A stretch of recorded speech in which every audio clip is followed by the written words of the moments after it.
I got hit by a car, injuring my head. The doctor said I might suffer from amnesia. Jokingly, I asked the girl who was by my bedside who she was. She paused, and said we were just ordinary friends.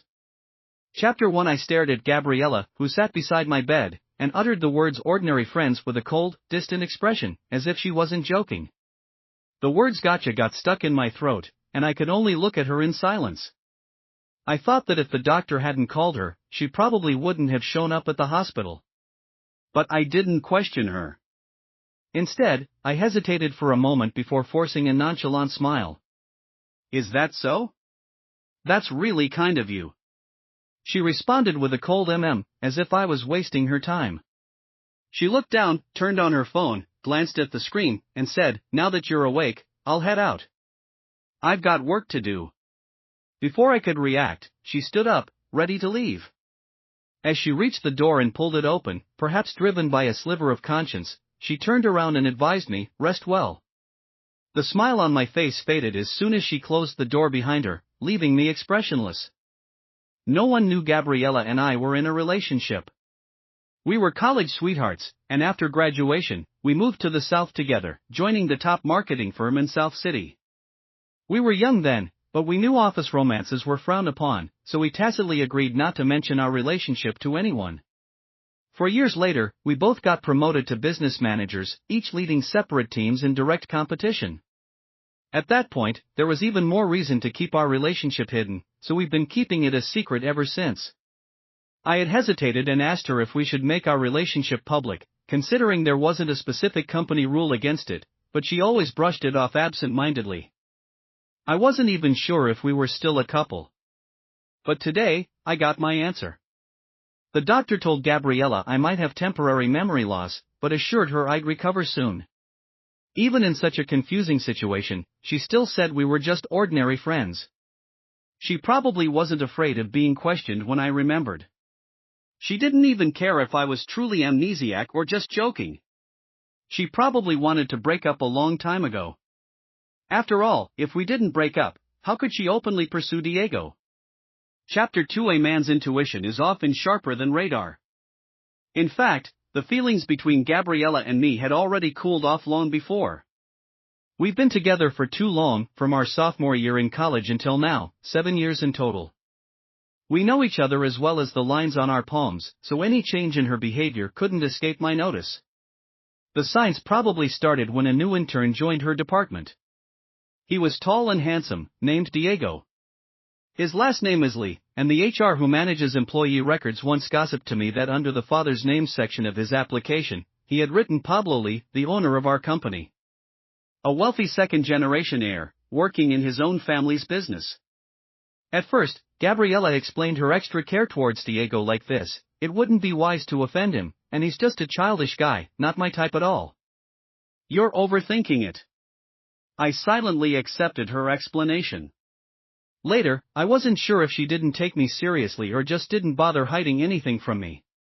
Within 2 weeks of Diego's joining, I logged into her long-unused music account, intending to find some background music. I discovered that she and Diego were following each other, something I found strange since she hadn't listened to music in years due to her busy schedule. This account was one we used in college when we used to listen to music together, amassing 8,896 hours of shared listening time. She had even created a playlist named after me, filled with love songs that reminded her of me, songs by my favorite artists, songs I'd shared on social media, and songs she listened to during our long-distance relationship over winter and summer breaks. When I checked, I found she had deleted that playlist. In its place, her recent listening history was filled with Korean pop songs, something she wouldn't typically be interested in, but that Diego frequently listened to. We work in marketing, so I convinced myself she was just trying to keep up with current trends among young people. Maybe I was just overthinking things. So, I quietly logged out of her account without saying a word. I'm not one to make a fuss without concrete evidence. After all, the person who remains at the table until the end is always the one with the fewest words and the calmest expression. Of course, her coincidences with Diego didn't end there. In early February, she led her project team on a new assignment. At that time, I was leading my team on a different project in another city, and I occasionally heard that her project involved dealing with a very difficult British client. After a long day of work with no time to eat, I called her to ask about the project's progress. She didn't answer, probably busy, so I sent her a text. She never replied. Later, I saw a group photo she posted on social media, with Diego standing beside her, flashing a bright smile and giving a peace sign. It seemed the project was going smoothly. Her caption read, "Know yourself, know your enemy." Diego posted a similar picture with the caption, "Victory in every battle." I clicked on their profiles and noticed they had even changed their status messages to these phrases, as if they were sharing a secret code, an understanding that only they had within the project. Since she hadn't returned my call or text, yet commented on Diego's post with "Eat quickly, take care of your stomach," I rubbed my own growling, slightly aching stomach and turned off my phone. This was the second time I chose to tolerate her behavior. Chapter 3. I was discharged 3 days later, after the doctor confirmed I was fine. That day, I didn't receive a single message from Gabriella. However, she did send a bouquet of flowers. Holding the cappuccino-colored flowers, I decided to give Gabriella one more chance. I sat in the hospital corridor and called her. It took a long time for her to answer. I gently asked, "Gabriella, I'm being discharged today. Do you have time to pick me up?" We tacitly avoided mentioning amnesia and ordinary friends, as if those words had never been spoken. She didn't respond immediately. After a moment, she said, "I'm sorry, Daniel. I'm really busy and can't get away. Should I call a car for you?" "What are you busy with?" I asked calmly. She paused, probably surprised. I was usually considerate, rarely pressing her so sharply for answers. I knew our first project had just wrapped up, and this was the quietest time for both of us. Yet, she claimed to be busy. She didn't reply. I sighed and hung up the phone. A woman's love, or lack of it, is often painfully obvious. I remember when we had just graduated and started working. One night, I suddenly had a severe bout of gastroenteritis at 3 a.m. Before losing consciousness, I managed to call her. When I woke up, I found her sitting by my bed, her eyes red. One foot was in a slipper, the other in a sneaker, both left-footed. I couldn't help but smile weakly. She looked at me, still shaken, her eyes welling up again. "You're still smiling? When I saw you collapsed at the door, I nearly had a heart attack. In times like this, you should call 911 first."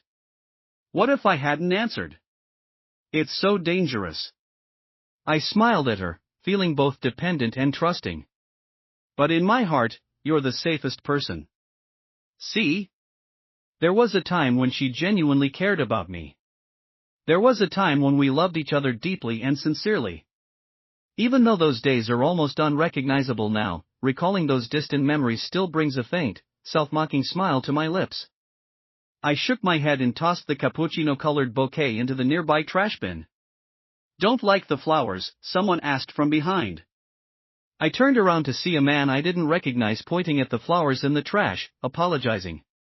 "I'm sorry, the driver accidentally hit you yesterday. I brought you to the hospital, and after contacting your emergency contact, I had to leave due to other commitments. These are a discharge gift, and I've already covered your hospital bills. I apologize for the inconvenience. If there's anything else you need, please let me know." I laughed to myself, realizing that even the flowers were from a stranger. I looked up and apologized politely. "I'm sorry, I thought they were from someone else." Inwardly, I sighed. I've always been a reasonable and well-mannered person, but being well-mannered doesn't mean I'm weak or easy to take advantage of. It's clear that Gabriella and I are truly over. Chapter 4. When I returned home from the hospital, Gabriella was already there. When I opened the door and walked in, she was sitting on the sofa. The TV was on, playing a variety show she wasn't interested in, and she was holding her phone, smiling faintly as she chatted with someone. The soft glow from the phone screen cast a gentle light on her face. I couldn't remember the last time I'd seen that kind of soft smile on her face. I paused at the door, and she was so engrossed that she didn't hear me come in until I softly called her name, "Gabriella." She quickly wiped the smile off her face and looked up at me, startled. My eyes fell on her hands. She instinctively locked the phone screen and placed it face down on the sofa, looking at me with a mix of surprise and confusion. You're discharged? I finally allowed myself to smile at her and at myself. I looked at her calmly, speaking softly but with a detached tone. Let's talk. Our breakup was surprisingly peaceful. We're both very composed people, and the entire process didn't take long. We're mature adults who value appearances, and everything was laid out clearly. There really wasn't much to discuss, we both understood without needing to say it. After I said, let's break up, she didn't ask why. She just stayed silent. I think she felt a sense of relief at that moment. After a while, she finally said, I'm sorry. I didn't accept her apology. I simply and calmly made arrangements for what would happen after the breakup. My tone was steady, and I didn't appear sad. My demeanor surprised Gabriella. When I suggested she move out soon, she suddenly interrupted me, asking, Daniel, you don't seem sad at all. She furrowed her brows slightly, her gaze fixed on my face, scrutinizing me with focused curiosity, as if she didn't understand. Women can be such ironic creatures. Even if they no longer love you, even if the breakup is exactly what they've been longing for, they still feel dissatisfied seeing you so calm and composed. Maybe in her mind, I should be crying and begging her to stay, so she could feel a small sense of satisfaction amid her annoyance. I looked up at her, my expression neutral. I didn't tell her I had already been through my sadness. When she didn't reply to my messages but commented on Diego's latest post. When she deleted the playlist she had created for me just to listen to Korean pop songs with Diego. When she told me we were just friends while I pretended to have amnesia. When she was immersed in that ambiguous adult game of push and pull with Diego, thinking I wasn't aware. I had already grieved. To me, Gabriella was like a benign tumor growing inside my body. It wasn't fatal, but I knew that if I let it go, it would slowly turn malignant, gradually eroding my health and vitality. There was nothing to fear. I just needed to cut it out while it was still benign. The pain would be temporary, but eventually, I would heal. Before Gabriella finished packing and left, I calmly asked her one last question. Gabriella, did you lose interest in me because Diego is Pablo's son, or simply because he's just him? She stood by the door, turning back to look at me with the same beauty and grace she had when I first met her in college. Her pretty face had matured from its youthful innocence into a calm and composed elegance. I had always thought she was still the girl who blushed while awkwardly confessing to me on the playground, but at that moment, I suddenly realized that somewhere along the way, she had transformed into an adult who weighed the pros and cons in the depths of ambition. She paused before finally saying, Daniel, people always want to reach higher. Her words made me chuckle softly, but I respected her for being at least 70% honest. I looked at her and smiled sincerely. Gabriella, I wish you success in your climb to the top. May you achieve all that you desire. Her eyes lingered on my face with a faint hint of regret hidden in their depths, but that regret was probably insignificant compared to her ambition. Finally, she sighed and said, Daniel, don't hate me. I didn't respond to her. Chapter 5. The downside of an office romance is that even after a breakup, you can't simply move on and forget each other. No matter what, people still have to go to work. When the taxi stopped downstairs at the company, I saw Gabriella and Diego. They weren't alone, there were other members of their team as well. It was lunchtime, and they were probably heading out to eat together. Diego was lively, his face lit up with a bright smile. He was facing Gabriella, with his back to the street, gesturing animatedly as he spoke. Gabriella had a smile on her lips, her eyes gentle as she watched him.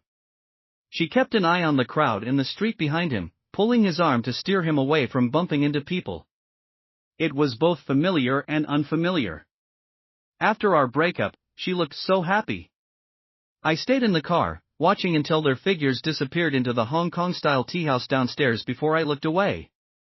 The driver in front gave me a curious look and asked, Are you secretly in love with that pretty girl? I smiled and explained, She's my ex-girlfriend. The driver's expression instantly changed from curiosity to awkwardness, as if he wanted to comfort me but didn't know what to say. I kindly added, "It's fine, it doesn't affect me." When I entered the company, Bella was delighted to see me and hurried over, saying, "Daniel, you're out of the hospital. Honestly, you should have let us visit you." I smiled and replied while walking, "It was nothing serious, and besides, I'm fine now, aren't I? How's the review of the Hong Kong case going?" She followed me back to my office with the printed materials in hand, passing me a stack of documents before glancing around the office. Seeing that there weren't many people around, she leaned closer and whispered, "Daniel, don't look at the data yet. I have something I want to tell you." I put down the documents and looked up at her. There was a hint of frustration on her face, and she said, "Daniel, you know that Albert is going to take over the Nanjing branch next month, right? We've all been talking about it, and it seems like the director position he leaves behind will likely be between you and Gabriella.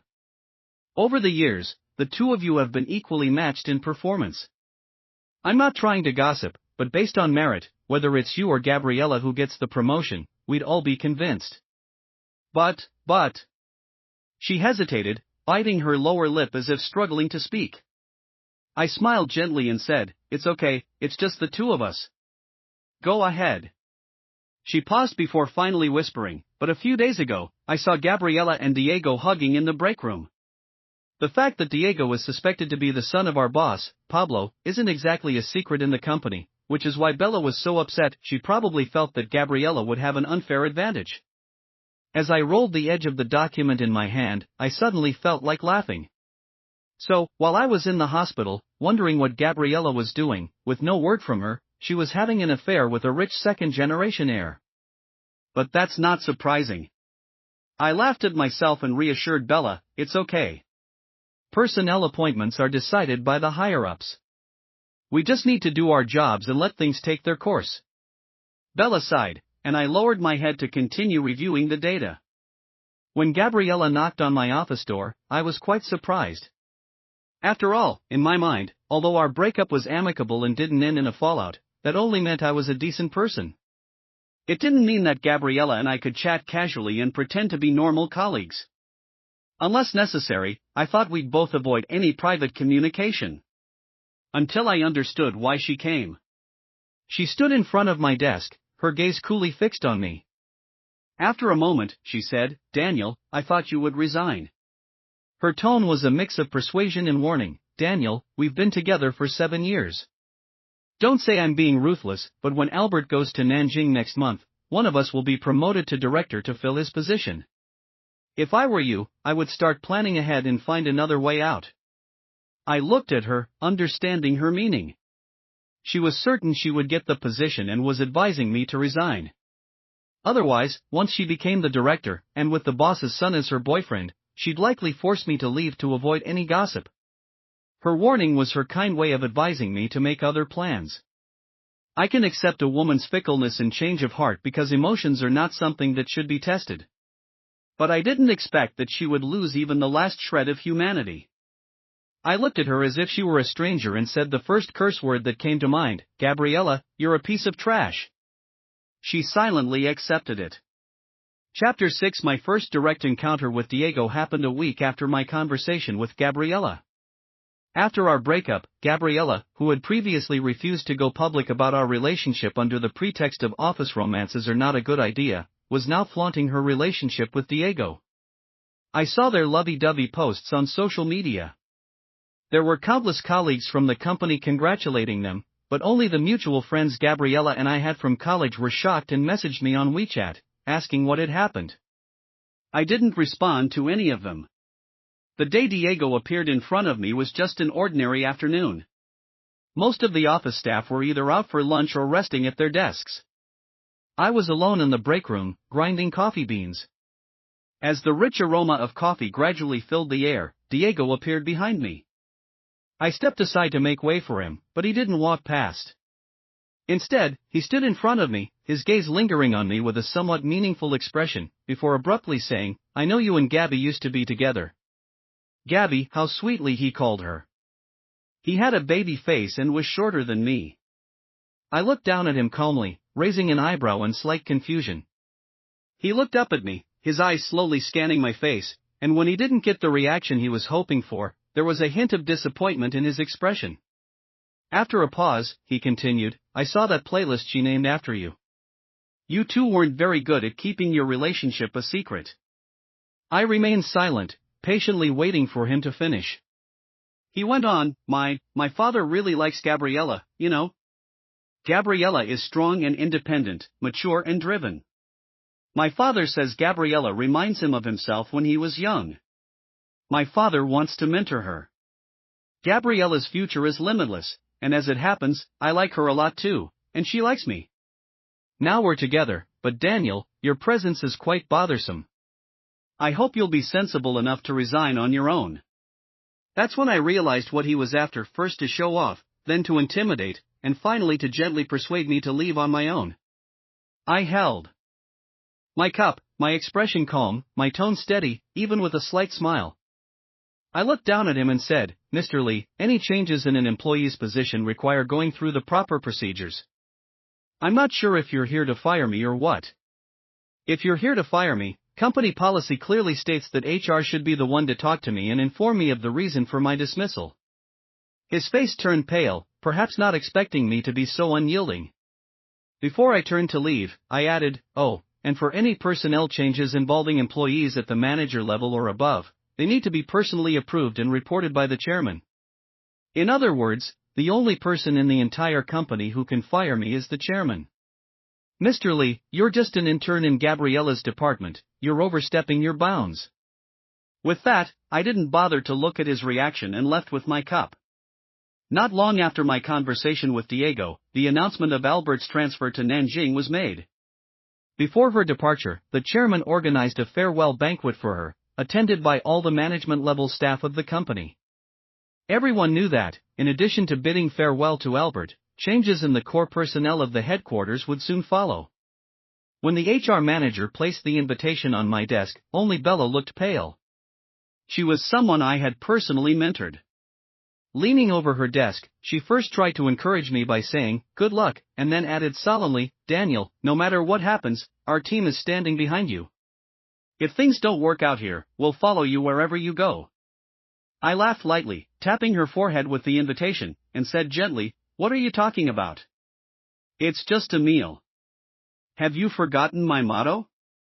Build bridges when you encounter water and pave roads when you meet mountains. What's there to be afraid of? Besides, the one who loses definitely won't be me. Chapter 7. I was quite composed on the day of the dinner. In the private room, heads of the marketing department, management, HR, finance, and various business lines were gathered. Chairman Pablo sat at the head of the table, with Diego to his left and Gabriella next to Diego. When everyone saw Diego sitting next to Pablo, they exchanged discreet glances. What had previously been just a rumor was now confirmed, seeing an intern seated beside Pablo. However, since Pablo didn't introduce him, everyone pretended not to know and refrained from asking. I sat properly beside Sister Bai from the finance department, eating, drinking, socializing when necessary, and staying silent when appropriate. No one discussed business matters, the dinner's focus was on Albert. The theme, aside from reviewing her contributions to the company, was to wish her success in the Nanjing branch. It wasn't until the meal was almost over and the pleasantries were exchanged that Pablo put down his chopsticks and got to the main point of the dinner. In his early 50s, he was well preserved, looking vibrant and energetic, as if in his 40s. His sharp gaze swept across those seated, then he picked up his napkin and wiped his mouth before saying, besides bidding farewell to Albert, there's one more thing I want to discuss. I put down my chopsticks and looked over at him. Out of the corner of my eye, I caught sight of Gabriella beside me. She wore a faint smile, looking elegant, intelligent, and poised, a perfect match for Diego, who sat smiling beside her. I averted my gaze, lowered my eyes, and slowly began wiping my hands with the towel beside me. Pablo's voice was deep and gentle. As everyone knows, I have only one son. When he graduated, I arranged for him to work in the company. My son is very strong-willed. He didn't want people in the company to know his identity and wanted to work his way up from the bottom. Over the years, he's done well. I've heard many of you praise him in front of me, and I'm pleased. Now, the time is right, and with Albert heading to Nanjing, I think it's time to introduce him to all of you. His gaze, filled with pride, quietly fell on me from across the table. He smiled, and with a hint of pride, extended his hand toward me, saying warmly, "Daniel, come over to your father, it's time for everyone to meet you." I calmly put down the towel and smiled. In the dead silence that followed, the only sound was Gabriella's water glass tipping over. I looked in her direction. Her expression was relatively calm. She smiled apologetically while wiping the table with a napkin, her movements steady and not the least bit flustered. Then, she looked up at me, her face slightly pale, her emotions unreadable. I withdrew my gaze without even a sidelong glance. I simply stood up and, under the shocked stares of everyone present, walked toward the head of the table. Placing my hand on the back of Diego's chair, I politely and softly said, "Mr. Lee, could you please move?" I heard someone in the room gasp audibly. Once the dinner had achieved its purpose, it quickly concluded. I could only imagine the storm this evening's events would cause within the company. What intrigued me more was Gabriella. She had once told me, "Daniel, people always strive for higher ground." I wondered if now she was on her way to that higher ground. I didn't glance at her, I didn't even bother to give her a look. As she and a dazed Diego came over to bid farewell to my father before leaving, I heard her restrained voice, "Chairman Lee, we'll be going now." I didn't say anything. My father's scrutinizing gaze fell on Gabriella's face, then shifted to Diego beside her. After a moment, he smiled warmly and said, all right. After everyone had left the room, his smile slowly faded. He looked at me and asked, "What's going on with you and Gabriella?" Yes, I had mentioned Gabriella to him just after graduation. But I never told him that Gabriella and I were dating. With his experience, he likely figured it out on his own. I smiled, meeting Pablo's scrutinizing gaze, and coldly replied, "You saw it yourself, didn't you? She was stolen by Diego. His mother is good at meddling in other people's relationships, so naturally, her son takes after her." I paused, and then, emphasizing each word, added, "Father." Chapter 8. The last time I called Pablo Dad was when I was 7 years old. Back then, he had just divorced my mom. At the gate of our villa, I clung to his sleeve, repeatedly asking, Dad, why did Mom divorce you? Say something." But he didn't answer. I didn't understand as a child, but as I grew older, I learned about the complexities of adult relationships. My dad and Diego's mom were childhood sweethearts. Diego's mom despised my dad for being poor and married someone else. Afterward, my dad married my mom. My mom supported him as they built everything from the ground up. Once they became successful, Diego's mom showed up with Diego after divorcing her husband. At that time, Pablo was young and prideful, and he held a grudge against his childhood sweetheart for choosing wealth over love. But the more he resented her, the harder it was for him to forget. My mom, on the other hand, never spoke much about the past between them. In front of me, she always maintained my dad's dignity. She was a graceful and dignified woman who divorced swiftly after being betrayed. However, after the divorce, Pablo didn't marry Diego's mom either. He just kept her around, mocking her for her poor judgment back then. Diego's original surname was Wang, but he changed it to Lee when he was 8, probably to curry favor with Pablo. He and his mother, who had taken over our home, were smug. They didn't know about me, but I knew about them. I found out when I was 8 years old. I had secretly returned to the villa without telling my mom and saw Pablo celebrating Diego's birthday. He was holding 10-year-old Diego in his arms, with Diego's mother standing beside him. All three of them were smiling as if they were a real family. After that, I never called Pablo Dad again, and we rarely saw each other. Gabriella only knew that my parents were divorced and that I had taken my mother's surname, changing my name to Daniel Mu. Later, when I graduated, Pablo offered me a job at his company. His exact words were, "All these years, I haven't had any other children, only you. Doesn't your mom understand that? You're my biological son. The business your mother and I built, who else would I give it to if not you? That aunt of yours has always wanted her son to come to the company to learn, but I've blocked it every time." Daniel, your father knows what he's doing. My mom was a proud and noble woman. When she divorced Pablo, she only took what was rightfully hers and nothing more. I'm not like her. Why should I give up what's mine? The more it displeases others, the more it pleases me.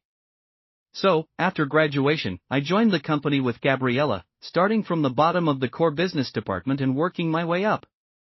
Pablo knew about Gabriela, paid attention to her, and praised her as young and promising, saying her future was limitless only because I had mentioned her to him before. My family's relationships were complicated. I had originally planned to explain everything to Gabriela when the day came for Pablo to make it public, but she gave me a surprise instead. Pablo looked at me, and for the first time, I saw a weary, tired expression on his face. He sighed and said, "It's my fault. I've wronged you." I chuckled softly, just a man being a man. I suddenly remembered what Diego had said to me in the break room when he tried to intimidate me. He said Pablo thought Gabriela was a lot like him when he was young. I guess they are quite alike in their ruthlessness and their tendency to burn bridges after crossing them. Oh, and they both lack good judgment. I returned to the company 3 days later. By then, the shocking news had been digested by everyone. When I came back, everyone's expressions remained unchanged, treating me as usual. No one crowded around to ask questions, they just smiled a bit more warmly than before. These were all seasoned professionals who knew how to strike the right balance. This allowed me to breathe a sigh of relief, and my demeanor remained as usual. Only Bella was upset with me, complaining about how she had worried for so long only to find out I had been playing dumb all along. I finally appeased her with a seafood dinner. As she picked at a lobster claw, she asked, "You're the real rich young master, so what is Diego?" I didn't hide anything from her and briefly explained the situation. She looked shocked. "Oh my God, I can't believe there are people so shameless in this world, pretending to be the boss's son to fool everyone. That's disgusting. Daniel, while you were away, a lot of people were gossiping with me." Can I tell them about this? I really can't stand Diego's arrogant attitude. If it were true, fine, but it turns out he's just a fraud. I don't know what he's so smug about. I peeled a piece of lobster meat and, with a smile, casually said, "It's not really a secret." If someone asks, go ahead and tell them. I didn't underestimate Bella's influence. By the end of the afternoon, the whole company knew the truth about Diego. Chapter 9. When I went to the finance department to get the project budget approved, I saw Diego standing in front of Sister Bai's desk. Sister Bai frowned, pointing at the expense reimbursement form, and asked Diego, "Why are you charging the company for a bag you bought? This reimbursement won't be approved. I suggest you review the other reimbursement items more carefully. Don't try to charge personal items to the company account." His expression turned somewhat unpleasant at her words, and he grabbed the reimbursement form from the desk. Before leaving, he shot me a nasty glare, as if I had put her up to it. I didn't say anything. Since Pablo revealed my identity, I started getting involved in all the company's departments. This way, I could gain a clearer understanding of the company's overall development. Of course, Gabriela didn't get promoted to director, and for now, Albert is still remotely overseeing things from Nanjing. After I moved up, my managerial position became vacant. Bella still needed more experience and maturity, so we brought in a business manager from another large company to replace me. Once the personnel changes were confirmed, many colleagues sent me congratulatory messages via WeChat or text. Only 2 people were exceptions. Whether out of guilt or something else, Gabriela and Diego had been avoiding me since I returned to the company. But there was really no need. My time and energy were limited, and with all the company matters I had to get a handle on, I didn't have the time to pay attention to them. Besides, bridges are bridges, and roads are roads, we were never on the same path. But they probably didn't see it that way. Diego was the first to confront me again in the empty break room with the same coffee beans. But this time, his expression had changed from arrogance to anger. Standing behind me, he spat out, "Hypocrite." I ignored him, so he continued, "Your mother pretended not to care about anything when she walked away, saying she'd never have anything to do with the Lee family again. I thought you two didn't care about the Lee family's assets, but it turns out you're just hypocrites. You act all detached and above it all, but in reality, you're fighting to come back.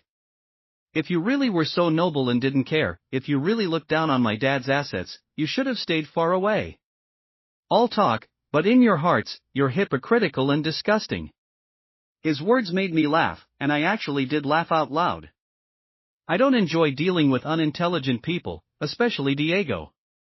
Bella had once asked if I had plans to deal with Diego, and while it might sound unbelievable, I hadn't really thought about it. Because as long as he stayed in the company, there would naturally be others to make his life difficult. The one who would suffer wouldn't be me. Other than the little bit of attention he got from Gabriella, I had never considered him a rival. He simply wasn't worthy. I looked at him, my gaze gentle, as if watching a clown perform. Diego, stop saying such stupid things. Look at you, so agitated and upset.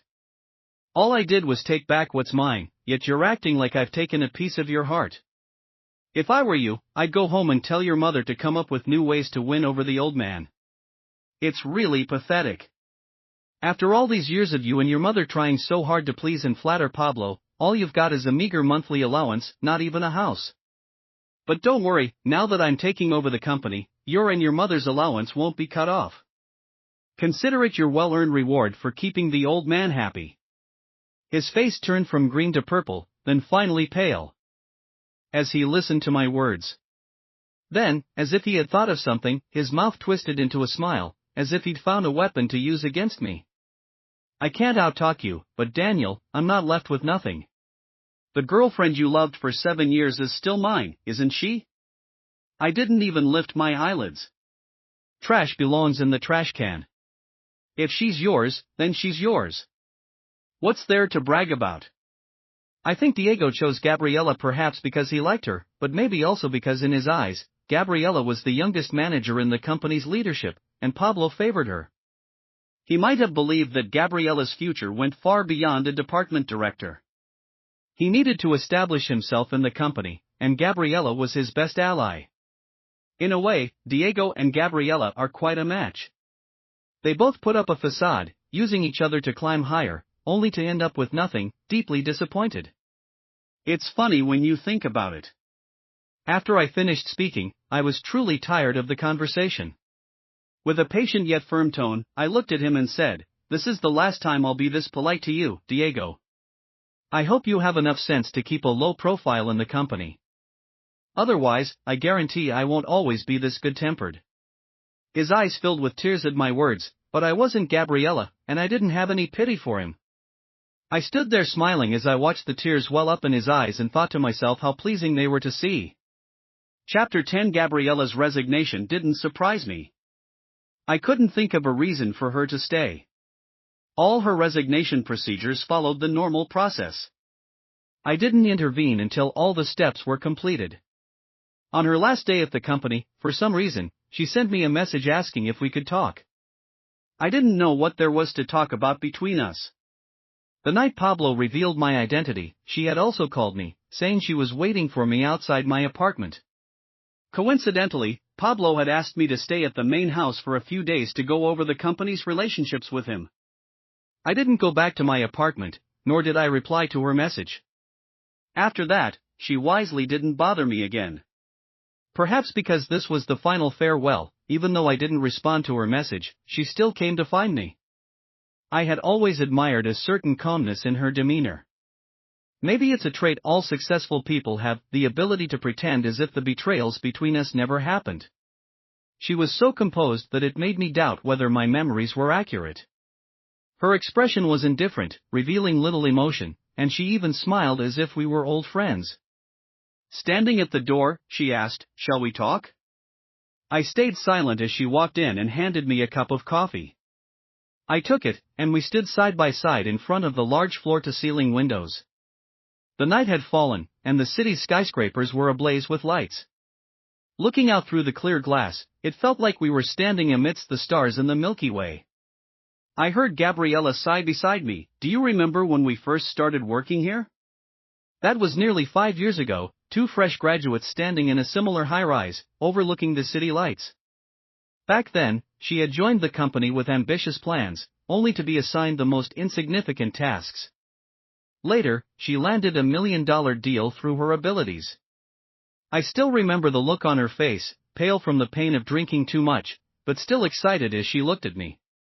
She said, "Daniel, let's build a home together in this city." Later, that big deal became her boss's achievement, and she only received a 500 yuan bonus. She used that 500 yuan to treat me to a hot pot meal. Sitting across from me, the steam obscured her face, but I remember her voice. It was the first and last time I saw a look of bewilderment on her face. She asked me, "Daniel, how long will it take for us to make something of ourselves?" After that meal, I went to see Pablo. Since he divorced my mom, she hadn't seen him, let alone touched his money or resources. Even though he gave me an unlimited credit card, neither my mom nor I had ever used it. That was the first time I asked him for help for Gabriela. I still remember the look of surprise on Pablo's face. He was delighted that I was willing to ask for his help, but I also remember his meaningful words, "Daniel, if she can't handle such a small matter in the real world and needs my help, she's not worthy of being a daughter-in-law of the Lee family." Even though he said that, he still took notice of Gabriela and praised her a few times in public. When the higher-ups show favor, it's like a guiding light. Naturally, Gabriela's career flourished afterward, and she was smart and capable on her own. I just didn't realize that along this path of handling things, we had gradually drifted apart. She aimed to rise to the top by winning the princess's favor. Perhaps in her mind, that was what it meant to make something of oneself. Her voice came from the gap in time, filled with nostalgic sighs. "How did we end up like this?" I scoffed, "Gabriela, don't try to play the nostalgia card with me.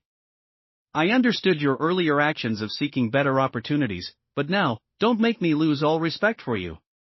She laughed too, turning her head to focus on me. She didn't continue speaking, but after a while, the smile on her lips faded bit by bit, and she looked at me with a serious expression. "Can we not even be ordinary friends, Daniel? I betrayed you, and you hid things from me. Doesn't that make us even?"